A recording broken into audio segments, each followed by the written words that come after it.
Have you Yeah, thought about, I've been thinking about install a lot. Is that install. like if we were to have an installation or like, Yeah, I've been thinking a lot about that since our last conversation. And I don't know, I feel like also Tom brought up a good point about humor. Like I told you this earlier, but like just like I think the last line of that email just like really was like, yeah, we have to think about humor so it's not like super dry and like it has to have humor. And I've been researching that too. But it's this idea of like the subconscious slipping in, you know, or like something being so like mocking or like so like absurd, you know, like we kind of slip our subconscious in and like our brain does this like weird thing where it's like a way of making sense of nonsense in a way. yeah, Or you know, like recognizing this like weird combination. So maybe like from the subconscious, so maybe we can incorporate that.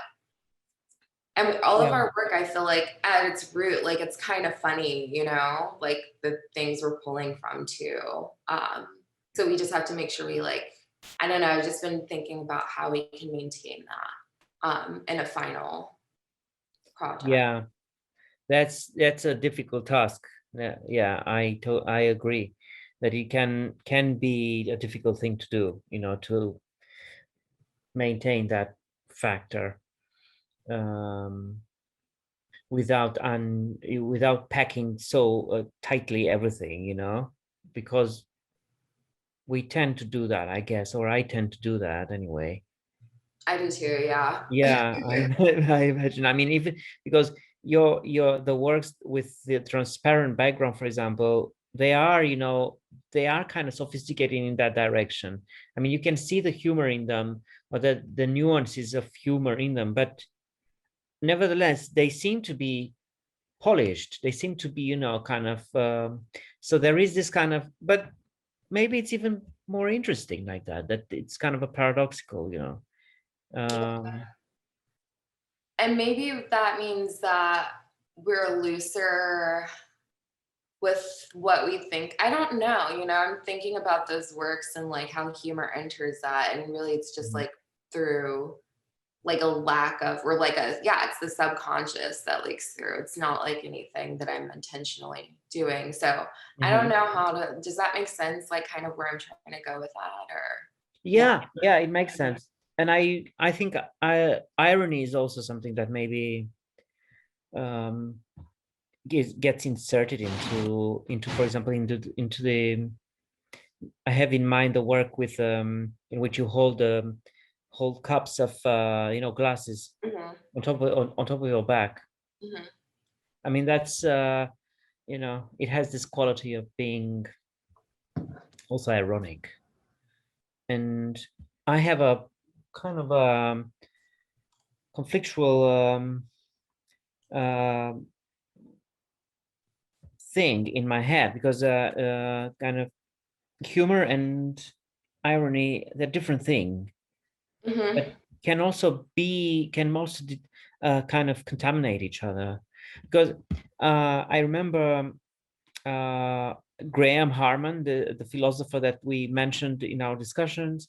He mentioned in one of his lectures at some point that uh, humor is more interesting, is more kind of it grounds the individual, it puts him, it's the thing that makes him part of the world. Hmm. Yes. and Yeah. uh, and irony is the thing that keeps him aside of the world. And in irony you get this kind of superiority, and so this hierarchy, yeah, Hmm. in viewing and perceiving things, in the belief that you are on the outside of things and the world is in another place, which is kind of false, at least from what he says previously. So before we had the consultation, I think I got into this idea of using small like easy to use materials, like this kind of clay or paste material that you can use and buy it in shops, so that it's not that it's versatile. It gives you this versatility. And yeah, what I was thinking is that I wasn't so precise, but um, what I have in mind is a bit tricky to describe, but I was thinking before before the residency, I was in this kind of mental frame of using this material to map. So this kind of like chewing gum parts, you know, you just take tiny parts of this material, like clay, let's say, and map and like um, physically attach this and to a specific building, for example, that has a specific meaning, or to another object, and to take small imprints of the object, uh, like um, like the chewing gum takes the form, and when you get it out, it has the form of your teeth, of your denture, right? Um, and to create an environment, to create a sort of image of an object by using all this kind of parts, small parts that it's difficult to, I mean, Yeah, I kind of get it. Yeah.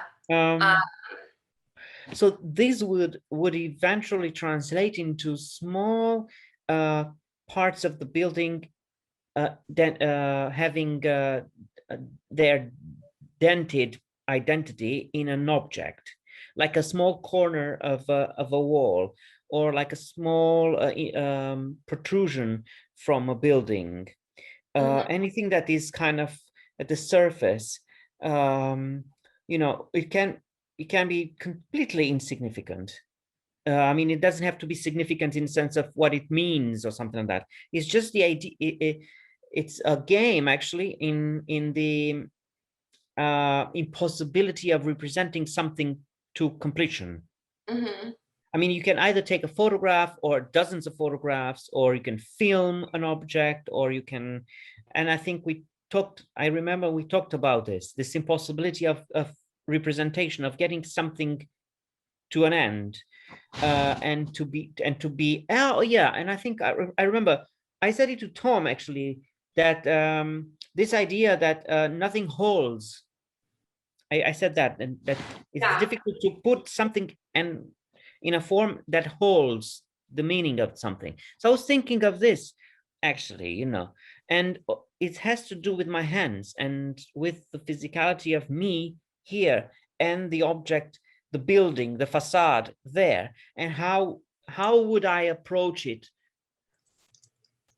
How would I approach it if not mediated by photograph or video or something like that, or by text? But I can also approach it by touching it and taking this kind of things, you know, Mhm. little objects, and this can be just scattered in another. It's almost like, I don't know, it's like the DNA or something. It's like taking it, and it plays on proximity and distance that is necessary to represent something. I think that could be really useful because, like, we're talking about, like, I think there's something about specific things becoming general or generic or like perspective because, like, I wouldn't know what those buildings are. So I think, Yeah, I think so. I totally agree with you, but and you're totally right with it. It has to be specific. Absolutely, I'm not rejecting the fact that it shouldn't be specific. like, I was just avoiding now to tell you the building, okay, because I am not so settled on the idea of a building. gotcha. Yeah. I actually, I mean, I can approach one of my sculptures in this way. I can redo my own sculpture. Let's say I have, like, you know, a portrait of or a handwritten. I have different sculptures, but the idea of is that I can redo an object that I already produced, Ah, but through negatives. So not through positives, not through adding things to it, but through extracting. yeah. No, also I've been thinking about mock in terms of food, but also in terms of humor. This idea of mock and then mocking, which were different, but still. But this idea, like there's a lot of mock food, like mock fish, you know, or like mock, yeah, there's so many like mock fishes or like mock cake. You know, that's how I started there because, you know, I'm obsessed with cake right now. But this idea that objects can be like a mock of something else. So like mock fish could be like potatoes, I think sometimes, or like a root vegetable. Oh yeah.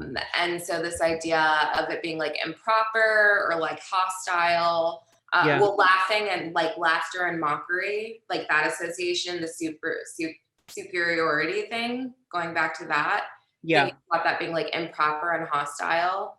And laughter is kind of like associated with like, you know, emotions that have been found inappropriate, but that's considered like mocking, you know, like emotions that are inappropriate are considered like mocking. But then we have like mock food, which is, you know, considered inappropriate, but it also exists. Does that make sense? Are you following me? I'm like, Can but you this, tell me a little bit what exact, what do you mean by mock food? I search a oh, little bit on the internet, but I can't like properly understand what yeah. does. So mock foods are like a thing. It's like when you use like mock fish, it's like basically when you don't have a food available, so you substitute it with something else. Oh, okay. I got it. Okay. Yeah, yeah. Thanks. So like a mock food, you Oh know? yeah. But Like a like that substitute a idea. little bit, something like substitute, Yeah, like a substitute. kind Yeah, of. basically like a substitute. But in Okay. relation to mockery, like that idea of Yeah. laughter and like humor That's and very interesting mockery. concept. Yeah. Yeah, yeah, it like ties in like in a weird way, I think. You know, this Yeah. idea, I was like reading something and it said like, is it it said the king was pleased, but was he fooled? And I'm like, yeah, that's interesting, you know, like Yeah. we know it's not actually the thing, but we're gonna pretend it is. And then tying that in with this idea Oh, of that's like interesting. Yeah. inappropriate emotions or like Yeah. inappropriate perceptions of things, and humor. Um, Oh so yeah. something about something being fine as a substitute, Yeah. but still making it's still inappropriate, you know, like substitutes or something that's not authentic or something is still inappropriate or it's not Yeah. fully acceptable. Yeah. I was talking about the work, the performance in which you are holding on your back glasses of champagne. Was it champagne Um, or wine or anything? Doesn't matter. Actually, okay. That work, which I really like, but you said, yeah, in a way, it is. It has humor in it, but I did it subconsciously a lot. So that part of it, mhm. or part of other works, or your practice is humor is in a way subconscious, and maybe you think that you want to make it more visible now, or in a sense more Ooh, consciously out there, or keep it there as kind of a hidden, or yeah. because Maybe a great I feel like a bit like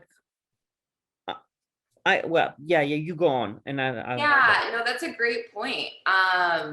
Yeah, because like that would kind of ruin it, right? Yeah, and I don't know, maybe it's just an awareness that you have to let the subconscious play. Maybe that's what that thought process was about. Hmm. You know, just like the awareness of what's happening there. But you're right, because it has to be kind of subconscious and maybe just being aware before like anything would go out that there has to be. I think maybe humor makes things enterable. And so, like, from a lot of different places because of the absurdity. So, maybe that's what we have to just be aware of, if that makes sense. Like, making sure Yeah. that that remains in some way, shape, or form. So, it's not just like, I think that's what Tom was saying is like, yeah, we're very good at like distilling things, but I think like we have to make sure that it still has like room to breathe, which is like the whole point, I think, right? Like, because we're Yeah, thinking about fluxus. So just making absolutely. sure, I guess, that malleability remains. Yeah. And then I think another thing would be like, how do we get people to want to interact with these objects, you know, because otherwise they're functioning completely in a way that we don't want them to function. Like, how do we intend like these objects to be an interaction with others? Um, with the visitors. Yeah, or like the allure of the object, or even like, you know, if we were to have one in our studio, how would we get somebody to want to interact with it? You know, like what is the like seduction like element? Yeah. I just think that's a good thing to keep in mind. I don't think we have an answer for that, Yeah, but no, it's beyond me. yeah, yeah. I'm like, yeah, that's just a thought, but I think that's important too when we think about like It making is. objects. Yeah, absolutely. Yeah.